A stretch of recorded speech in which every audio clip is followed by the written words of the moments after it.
القرآن يوحدنا لطريق الخير يوجهنا الله تعالى أنزله ورسول الله بسم الله الرحمن الرحيم. سواء كان بعد الحجر أو قبله،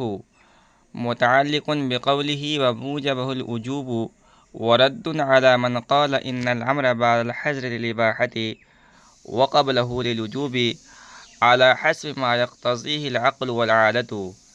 كقوله تعالى وإذا حللتم فاصطادوا. ونحن نقول إن الوجوب بعد الحجر أيضا مستعمل في القرآن، كقوله تعالى فإذا انسلخ الأشهر الحرم فاقتلوا المشركين حيث وجدتموهم. والإباحة في قوله تعالى وإذا حللتم فاصطادوا لم يفهم من الأمر بل من قوله تعالى أحل لكم الطيبات، ومن أن الأمر بالاصطياد إنما وقع منة ونفعا للعباد، وإذا كان فرضا فيكون حرجا عليهم، فينبغي أن يكون الأمر عند الإطلاق للوجوب، وإنما يحمل على غيره بالقرائن والمجاز. کہنے سواء کان بعد الحظر او قبلہ، خواہ وہ حکم ممانعت کے بعد ہو یا اس سے پہلے ہو. یہ متن کی عبارت تھی. شرح فرماتے ہیں کہ متعلق بقولہ وموجبہ الوجوب ورد على من قال ان الامر بعد الحظر للاباحة وقبله للوجوب على حسب ما يقتضيه العقل والعادة. یہ عبارت مصنف قول وموجبہ الوجوب سے متعلق ہے اور ان لوگوں پر رد ہے جو یہ کہتے ہیں کہ ممانعت کے بعد امر اباحت کے لیے آتا ہے اور ممانعت سے پہلے وجوب کے لیے آتا ہے، جیسا کہ عقل اور عادت اس کا تقاضا کرے. قوله تعالی وَإِذَا حَلَلْتُمْ فَاصْطَادُوا، جیسا کہ باری تعالیٰ کا ارشاد ہے وَإِذَا حَلَلْتُمْ فَاصْطَادُوا، جب تم احرام سے نکل جاؤ تو شکار کرو. وَنَحْنُ نَقُولُ إِنَّ الْوُجُوبَ بَعْدَ الْحَظْرِ أَيْضًا مُسْتَعْمَلٌ فِي الْقُرْآنِ، كقوله تعالى فإذا انسلخ الأشهر الحرم فاقتلوا المشركين حيث وجدتموهم. والإباحة في قوله تعالى وإذا حللتم فاصطادوا لم يفهم من الأمر بل من قوله تعالى أحل لكم الطيبات. اور ہم کہتے ہیں کہ وجوب ممانعات کے بعد بھی قرآن کریم کے اندر مستعمل ہے، جیسے کہ باری اللہ کا ارشاد ہے فَإِذَا انسَلَخَ الْأَشْهُرُ الْحُرُمُ فَاقْتُلُوا الْمُشْرِكِينَ حَيْثُ وَجَدتُمُوهُم. اور اباحت اللہ تعالیٰ کے ارشاد وَإِذَا حَلَلْتُمْ فَاصْطَادُوا میں صیغہ امر سے مفہوم نہیں ہے، بلکہ باری تعالیٰ قول أُحِلَّ لَكُمُ الطَّيِّبَاتُ سے مفہوم ہے. وَمِنْ أَنَّ الْأَمْرَ بِالِاصْطِيَادِ إِنَّمَا وَقَعَ مِنَّةً وَنَفْعًا لِلْعِبَادِ، وَإِذَا كَانَ فَرْضًا فَيَكُونُ حَرَجًا عَلَيْهِمْ، فَيَنبَغِي أَنْ يَكُونَ الْأَمْرُ عِنْدَ الْإِطْلَاقِ لِلْوُجُوبِ، وَإِنَّمَا يُحْمَلُ عَلَى غَيْرِهِ بِالْقَرَائِنِ وَالْمَجَازِ. اور اس بات سے بھی مفہوم ہے کہ اصطیاد کا امر صرف ذکر، اور اس بات سے مفہوم ہے کہ اصطیاد کا حکم صرف ذکر احسان اور نفع عباد کی غرض سے ہے، اور جب فرض ہو تو بندوں پر حرج ہوگا، تو مناسب ہے کہ امر اطلاق کے وقت وجوب کے لیے ہو اور قرائن اور مجاز کے بنا پر غیر وجوب پر محمول ہو. سواء کان بعد الحظر او قبلہ، یہ ماتن کی عبارت ہے، اور اس عبارت میں ماتن علیہ الرحمہ نے ان حضرات کی مذہب کی تردید کی ہے جو اس بات کے قائل ہیں کہ امر ممانعت کے بعد اباحت کے لیے آتا ہے اور ممانعت سے پہلے وجوب کے لیے آتا ہے، جیسا کہ عقل اور عادت کا تقاضا ہو. اور یہ لوگ اس بات پر باری تعالیٰ کے ارشاد وَإِذَا حَلَلْتُمْ فَاصْطَادُوا سے استدلال کرتے ہیں اس طور پر کہ شکار کرنا عام حالات کے اندر یہ حلال اور مباح تھا، مگر احرام کی وجہ سے حرام اور ممنوع قرار دے دیے گئے. پھر احرام سے نکلنے کے بعد جب اللہ تعالیٰ نے فاصطادوا کا حکم دیا تو اس کا مطلب یہ ہے کہ تحریم شکار کا سبب احرام چونکہ اب ختم ہو گیا ہے، اس لیے حکم اپنی اصلی حالت یعنی اباحت کی طرف لوٹ آیا ہے. اور احرام سے نکلنے کے بعد شکار کرنا مباح اور حلال ہو گیا ہے۔ لہذا ثابت ہو گیا کہ امر کا موجب ممانعت کے بعد اباحت ہے۔ شارح فرماتے ہیں کہ ہم کہیں گے کہ امر جس طرح ممانعت سے پہلے وجوب کے لیے ہوتا ہے، اسی طرح ممانعت کے بعد بھی وجوب کے لیے ہوتا ہے، اور قرآن کریم کے اندر اس کی مثال موجود ہے۔ چنانچہ ممانعت کے بعد وجوب کے لیے قرآن کریم کے اندر جو امر استعمال ہوا ہے وہ باری تعالیٰ کا ارشاد ہے، فَإِذَا انسَلَخَ الْأَشْهُرُ الْحُرُمُ فَاقْتُلُوا الْمُشْرِكِينَ حَيْثُ وَجَدتُّمُوهُمْ۔ اس آیت کا ترجمہ ہے کہ جب اشہر حرم گزر جائیں تو مارو مشرکین کو جہاں پاؤ۔ جو سال کے 12 مہینے ہیں ان میں 4 مہینے کو اشہر حرم کہا جاتا ہے، حرمت والا مہینہ، اور یہ مہینے ایسے تھے جو زمانہ جاہلیت کے اندر بھی محترم سمجھے جاتے تھے، اور ان کے اندر لڑائی، قتل و قتال مشرکین بھی نہیں کرتے تھے۔ وہ 4 مہینے تھے، رجب، ذی القعدہ، ذی الحجہ اور محرم۔ تو ان 4 مہینوں میں قتال ممنوع ہے اسلام کے اندر بھی، لیکن جب یہ ماہ گزر گئے اور قتال کی ممانعت ختم ہو گئی تو باری تعالیٰ نے فَاقْتُلُوا کے ذریعے قتال کو واجب کیا۔ تو اس طرح ثابت ہو گیا کہ امر ممانعت کے بعد بھی وجوب کے لیے آتا ہے۔ یہ بات یہاں پوری ہوئی۔ اب ان لوگوں کے دلیل کا جواب دیا شارح نے کہ انہوں نے جو وَإِذَا حَلَلْتُمْ فَاصْطَادُوا سے استدلال کیا تھا، تو اس کا جواب یہ ہے کہ شکار کرنے کے بعد صیغہ امر فاصطادوا سے مستفاد مفہوم نہیں ہے، بلکہ قرینے سے مستفاد ہے، اور یہاں پر قرینہ لفظیہ اور عقلیہ دونوں موجود ہے۔ چنانچہ قرینہ لفظیہ تو یہ ہے کہ باری تعالیٰ نے ارشاد فرمایا اُحِلَّ لَكُمُ الطَّيِّبَاتُ، تمہارے لیے پاک چیزیں حلال کر دی گئی ہے، اور ظاہر سی بات ہے کہ پاک چیزوں میں شکار کرنا بھی شامل ہے، یا شکار بھی حلال کر دیا گیا ہے۔ اور قرینہ عقلیہ یہ ہے کہ شکار کرنے کا حکم آیت مذکورہ میں صرف ذکر احسان اور بندوں کی نفع کی غرض سے ہے، اور بندوں کا نفع اباحت کی صورت میں ہی ہو سکتا ہے، وجوب کی صورت میں ہی ہو سکتا ہے، کیونکہ احرام سے نکلنے کے بعد اگر شکار کرنا واجب قرار دے دیا جائے تو سارے کے سارے بندے حرج کے اندر مبتلا ہو جائیں گے۔ لاکھوں کی تعداد میں، اور ہمارے زمانے میں تو کئی لاکھ لوگ حج اور عمرہ پہ جاتے ہیں، تو جب وہ احرام سے نکلیں تو کہا جائے کہ سب کے سب شکار کریں، تو ظاہر سی بات ہے کہ یہ بندے سب کے سب حرج کے اندر مبتلا ہو جائیں گے، حالانکہ بندوں سے حرج کو دور کیا گیا ہے شریعت کے اندر۔ تو بندوں کی نفع کا تقاضا یہ ہے کہ شکار کرنا مباح ہو، واجب نہ ہو۔ بہرحال مناسب یہ ہے کہ امر اگر مطلق ہو، یعنی اس پر کوئی قرینہ موجود نہ ہو، تو اس کو وجوب پر محمول کیا جائے، اور اگر وجوب کے علاوہ پر کوئی قرینہ موجود ہو تو وجوب کے علاوہ جس معنی پر بھی قرینہ ہوگا اسی معنی پر محمول کیا جائے گا۔ ثم شرع في بيان دلائل الوجوب فقال لاندفاع الخيرة عن المأمور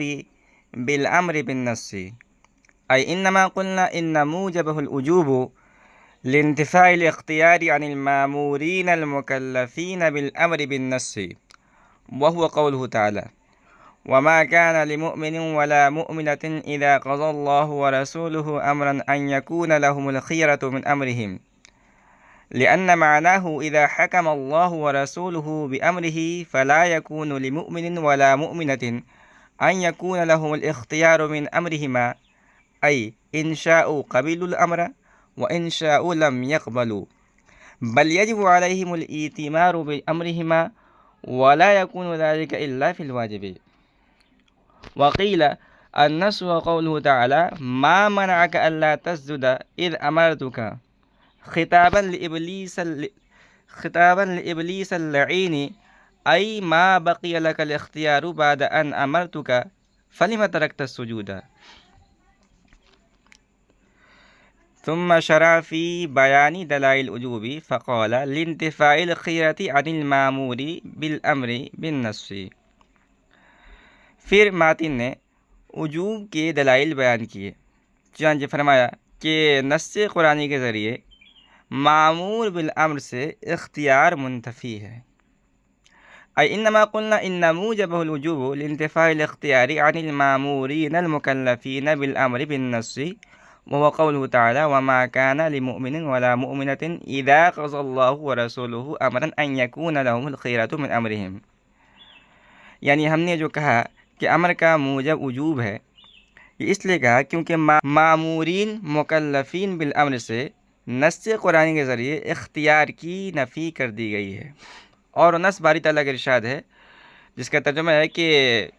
کسی مومن مرد اور مومنہ عورت کے لیے جب اللہ اور اس کا رسول کسی کام کا حکم فرمائے تو ان کے لیے اختیار نہیں ہے، لأن معناه إذا حكم الله ورسوله بأمر فلا يكون لمؤمن ولا مؤمنة أن يكون لهم الاختيار من أمرهما، أي إن شاءوا قبلوا الأمر وإن شاءوا لم يقبلوا، بل يجب عليهم الإئتمار بأمرهما ولا يكون ذلك إلا في الواجب۔ اس لیے کہ اس آیت کا مطلب یہ ہے کہ جب اللہ اور اس کے رسول صلی اللہ علیہ وسلم کسی کام کا حکم فرمائیں تو مومن مرد اور مومنہ عورت کے لیے ان کے معاملے میں اختیار نہیں ہے، یعنی اگر چاہیں اس کا حکم قبول کریں اور اگر چاہیں تو قبول نہ کریں، بلکہ ان پر ان دونوں کے حکم کی تعمیل فرض ہے اور یہ واجب کے اندر ہوتا ہے۔ وقیل النص قوله تعالی ما منعك الا تسجد اذ امرتك خطابا لابلیس اللعین، ای ما بقی لك الاختیار بعد ان امرتك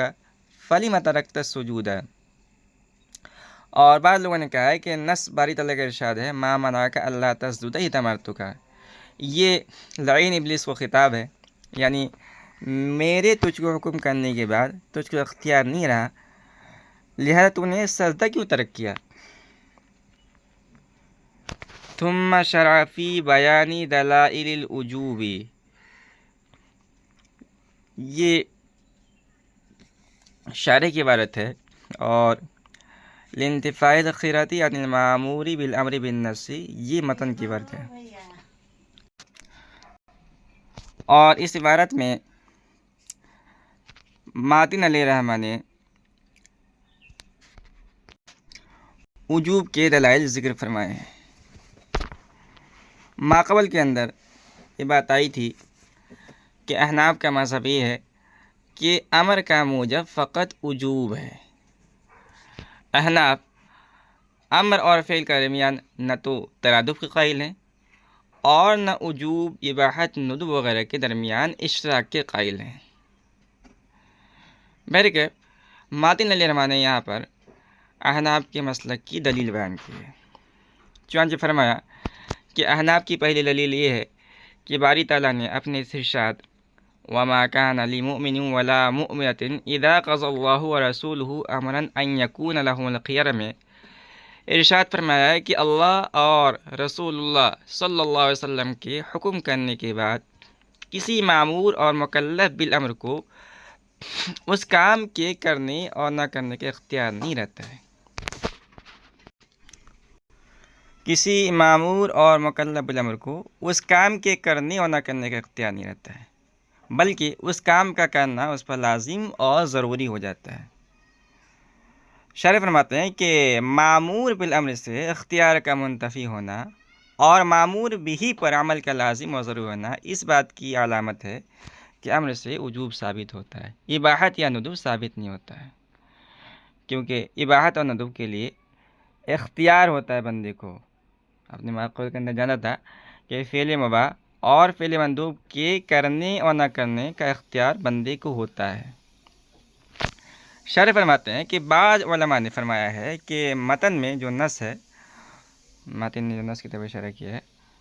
اس سے مراد باری تعالیٰ قول ما منعک الا تسجد اذ امرتک ہے، اور اس آیت سے استدلال اس طور پر ہوگا کہ آیت میں لا زائدہ ہے، اور یہ خطاب دراصل ابلیس لعین کو ہے، اور آیت کا حاصل یہ ہے کہ جب باری تعالیٰ نے ملائکہ اور ابلیس کو حکم فرمایا کہ آدم علیہ السلام کو سجدہ کرو، تو سب نے سجدہ کیا، فرشتوں نے سجدہ کیا، مگر ابلیس نے سجدہ نہیں کیا، تو ابلیس کو ڈانٹنے کے لیے باری تعالیٰ نے فرمایا کہ میرے حکم کرنے کے بعد تجھ کو سجدہ کرنے سے کس چیز نے روکا؟ یعنی میرے حکم کرنے کے بعد سجدہ کرنے اور نہ کرنے کا تجھے اختیار نہیں تھا، بلکہ تجھ پر سجدہ کرنا لازم و ضروری تھا۔ شرح فرماتے ہیں کہ یہ بات واجب میں ہوتی ہے، اباحت اور ندب میں یہ بات نہیں ہوتی ہے۔ تو آیت سے یہ بھی معلوم ہوا تو اس آیت سے بھی معلوم ہوا کہ امر کا موجب وجوب ہے اور امر سے وجوب ثابت ہوتا ہے۔ لیکن پہلی آیت چونکہ صراحتاً اختیار کے منتفی ہونے پر دلالت کرتی ہے اور دوسری آیت اختیار کے منتفی ہونے پر التزاماً دلالت کرتی ہے، اس لیے پہلی آیت بنسبت دوسری آیت کی اقویٰ دلیل ہے۔ واستحقاق الوعید لتارکہ عطف على قوله انتفاء الخيرة أي إنما قلنا إن موجبه الوجوب لاستحقاق الوعيد لتارك الأمر بالنص، وهو قوله تعالى فليحذر الذين يخالفون عن أمره أن تصيبهم فتنة أو يصيبهم عذاب أليم، أي فليحذر الذين يخالفون عن أمر الرسول عليه السلام ويتركونه أن تصيبهم فتنة في الدنيا أو عذاب عليم في الآخرة،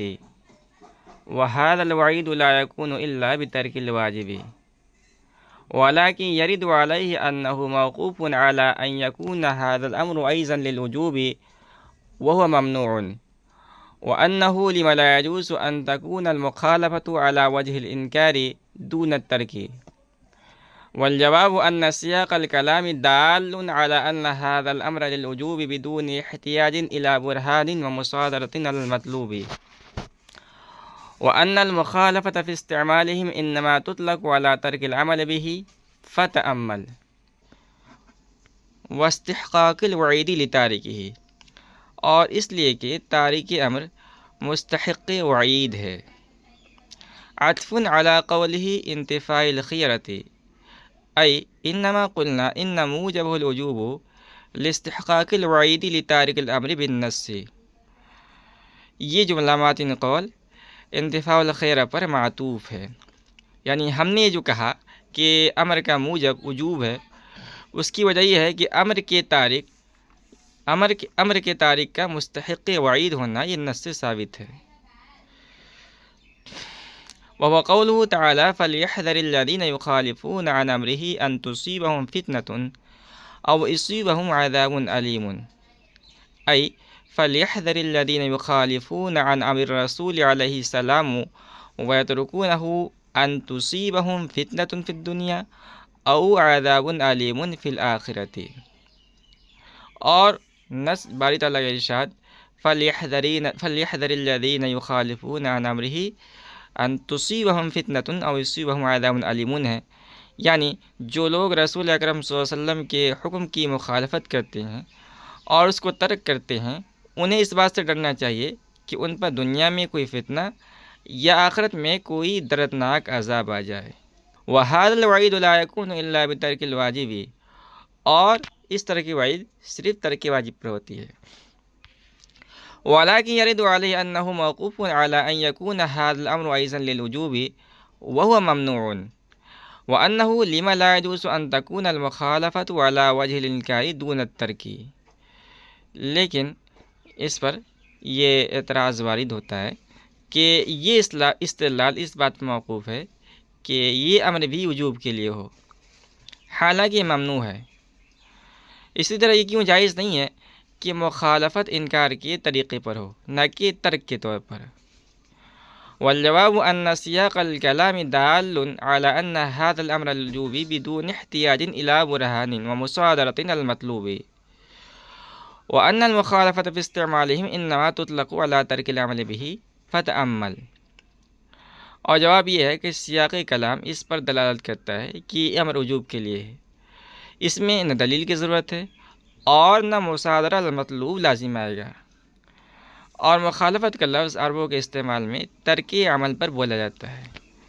تو آپ خوب غور کر لیجئے۔ واستحقاق الوعید لتارکہ، یہ متن المنار کی عبارت ہے،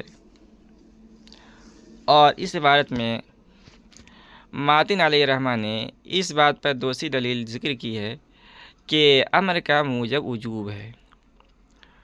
اور اس دلیل کا حاصل یہ ہے کہ باری تعالیٰ نے اپنے ارشاد فَلْيَحْذَرِ الَّذِينَ يُخَالِفُونَ عَنْ أَمْرِهِ أَن تُصِيبَهُمْ فِتْنَةٌ أَوْ يُصِيبَهُمْ عَذَابٌ أَلِيمٌ کے ذریعے تارک امر کو مستحق وعید قرار دیا ہے، اس طور پر کہ باری تعالیٰ نے رسول اکرم صلی اللہ علیہ وسلم کے حکم کی مخالفت کرنے والے اور اس کے حکم کی تعمیل نہ کرنے والے کو دنیا میں مبتلا فتنہ یا آخرت میں مبتلا عذاب ہونے سے ڈرایا ہے۔ اور یہ بات تو آپ جانتے ہیں کہ وعید کا مستحق یہ تارک واجب ہوتا ہے، مباح یا مندوب کا تارک وعید کا مستحق نہیں ہوتا ہے، اور جب وعید کا مستحق تارک واجب ہوتا ہے، تارک مباح مندوب نہیں ہوتا ہے، تو یہ معلوم ہوا کہ امر کا موجب وجوب ہے، یعنی امر سے وجوب ثابت ہوتا ہے۔ اور جب رسول اللہ صلی اللہ علیہ وسلم کی امر کا موجب وجوب ہے، یعنی اللہ کے رسول صلی اللہ علیہ وسلم جس چیز کا حکم فرمائیں اس پر عمل کرنا واجب ہے، تو اللہ تعالیٰ جس چیز کا حکم کرے اس پر عمل کرنا بدرجہ والا ہوگا۔ یہ بات یہاں پوری ہوئی۔ اس کے بعد ولاکن یرد علیہ، یہ دفع دخل مقدر ہے۔ ماتن نے جو دلیل پیش کی ہے اس پر ایک اعتراض ہوتا ہے، دو اعتراض ہوتے ہیں۔ پہلا اعتراض یہ ہوتا ہے کہ مذکورہ استدلال میں مصادرہ علی المطلوب لازم آتا ہے، حالانکہ مصادرہ علی المطلوب جائز نہیں ہے۔ مصادرہ علی المطلوب کسے کہتے ہیں؟ مصادرہ علی المطلوب کہتے ہیں دعویٰ کو دلیل بنا کر پیش کرنا، یعنی دوسرے الفاظ میں کہیے کہ جو آپ کا دعویٰ ہو آپ اسی کو دلیل بناتے ہیں۔ مذکورہ جو دلیل ہے ماتن نے پیش کیا ہے اس میں مصادرہ علی المطلوب اس طور پر لازم آئے گا کہ ماتن نے احناف کی طرف سے دعویٰ پیش کیا ہے کہ امر وجوب کے لیے آتا ہے، اور دلیل یہ دی ہے کہ آیت فَلْيَحْذَرِ الَّذِينَ يُخَالِفُونَ، یہ جو پوری آیت ہے اس میں صیغہ امر وجوب کے لیے ہے، یعنی تارک امر کے لیے ڈرنا واجب ہے۔ تو ماتن علیہ الرحمہ نے جس کو دلیل بنایا ہے، یعنی فَلْيَحْذَرِ الَّذِينَ يُخَالِفُونَ میں جو فَلْيَحْذَر صیغہ امر ہے، صیغہ امر کا وجوب کے لیے ہونا، یہ ہمیں تسلیم نہیں ہے، بلکہ یہ جو ماتن کی دلیل ہے یہ خود محتاج دلیل ہے، تو اس طور پر مصادرہ علی المطلوب لازم آئے گا۔ دوسرا اعتراض یہ ہوتا ہے کہ آیت میں یخالفون یہ بائے مفعولہ سے ہے، اور یخالفون سے جو مخالفت سمجھ میں آ رہا ہے، تو مخالفت کا لفظ جس طرح ترک عمل پر بولا جاتا ہے اسی طرح انکار پر بھی مخالفت بولا جاتا ہے، لہذا ہم کہتے ہیں کہ آیت میں مخالفت علی وجہ الانکار مراد ہے، اور جو وعید ہے وہ رسول اللہ صلی اللہ علیہ وسلم کے حکم کا انکار کرنے والوں کے حق میں ہے، نہ کہ تارکین عمل کے حق میں ہے۔ اور جب وعید کا تعلق رسول اللہ صلی اللہ علیہ وسلم کے حکم کا انکار کرنے والوں سے ہے، یعنی دوسرے الفاظ میں کہیے جو کافر ہیں ان سے متعلق ہے، تو گویا یہ وعید کفار کے حق میں ہے، اور جب یہ وعید منکرین اور کفار کے حق میں ہے تو تارکین عمل کے حق میں نہ کہ تارکین عمل کے حق میں، تو اس آیت سے ثابت نہیں کیا جا سکتا ہے کہ امر کا موجب وجوب ہے۔ یہ دو اعتراض تھے، تو شارح نے دونوں اعتراض کا جواب دیا ہے۔ پہلے اعتراض کا جواب یہ دیا ہے کہ احناف اور غیر احناف کے درمیان نزاع اس بات میں ہے کہ امر کا موجب وجوب ہے یا وجوب کے علاوہ کوئی دوسری چیز ہے۔ اس بات میں کسی کا اختلاف نہیں ہے کہ امر وجوب کے لیے مستعمل ہوتا ہے، چنانچہ جو حضرات غیر وجوب کو امر کا موجب قرار دیتے ہیں وہ بھی اس بات کے قائل ہیں کہ قرینے کی وجہ سے امر وجوب کے لیے استعمال ہوتا ہے۔ تو مذکورہ آیت میں سیاقی کلام اس بات پر دلالت کرتا ہے کہ فلیحذر صیغہ امر وجوب کے لیے ہے، یعنی کہہ لیجیے کہ سیاقی کلام کے قرینے سے بات معلوم ہوئی کہ آیت کے اندر فلیحذر جو صیغہ امر ہے یہاں وجوب کے لیے مستعمل ہوا ہے، اس طور پر کہ ناگوار اور تکلیف دہ چیز سے ڈرنا نہ تو مندوب ہوتا ہے اور نہ مباح ہوتا ہے بلکہ واجب ہوتا ہے۔ تو فلہذا صیغہ امر کا وجوب کے لیے ہونا نہ کسی دلیل پر موقوف ہے اور نہ دعویٰ پر موقوف ہے۔ اور جب فلہذا صیغہ امر کا وجوب کے لیے ہونا نہ کسی دلیل پر موقوف ہے اور نہ دعویٰ پر موقوف ہے تو آپ کا اعتراض یعنی مساوی المطلوب والا اعتراض بھی لازم نہیں آئے گا۔ دوسرے اعتراض کا جواب شاعر نے دیا ہے کہ لفظ مخالفت اہل عرب کے یہاں ترک عمل پر بولا جاتا ہے نہ کہ انکار پر، کیونکہ جانتے ہیں کہ مخالفت یہ موافقت کی ضد ہے، اور موافقت کہتے ہیں معمور بھی کو بجا لانا اور اس پر عمل کرنا۔ تو جب موافقت معمور بھی پر عمل کرنے والے کو کہتے ہیں تو مخالفت اس پر عمل ترک کرنے کو کہیں گے، اور جب مخالفت ترک عمل کو کہتے ہیں تو وعید ترک عمل پر ہوگی نہ کہ انکار پر۔ لہذا